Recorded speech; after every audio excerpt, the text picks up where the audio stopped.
আপনারা যদি এই দায়িত্ব পালন করতে না পারেন, বাংলাদেশের জনগণ কিন্তু রক্ত নেওয়া শুরু করে দেবে। রক্তপাত একবার শুরু হয়ে গেলে এটা কিন্তু আপনারা থামাইতে পারবেন না।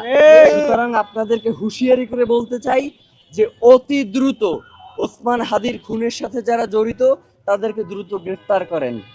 আপনারা যদি সুস্পষ্টভাবে আমাদেরকে বলেন যে খুনি ভারতে পলায়ে গেছে, তাইলে কি করতে হবে?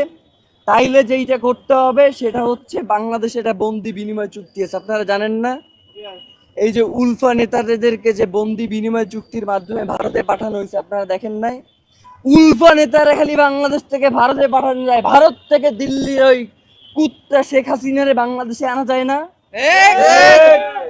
মানে হইলো যাইয়া বাংলাদেশ থেকে খালি আমরা সবাই খালি সহযোগিতা করবো আর পাঠাবো, কিন্তু ওই দেশে খালি সন্ত্রাসীদের অভয়ারণ্য হবে, ওই দেশ থেকে কাউরে পাঠানো হবে। এই ধরনের ফাইজলামি মার্কা বন্দি বিনিময় চুক্তি আমাদের দরকার নাই।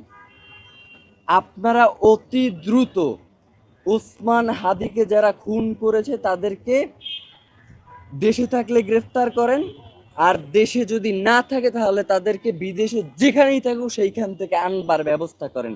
এর বাইরে আমরা আসলে আর কিছু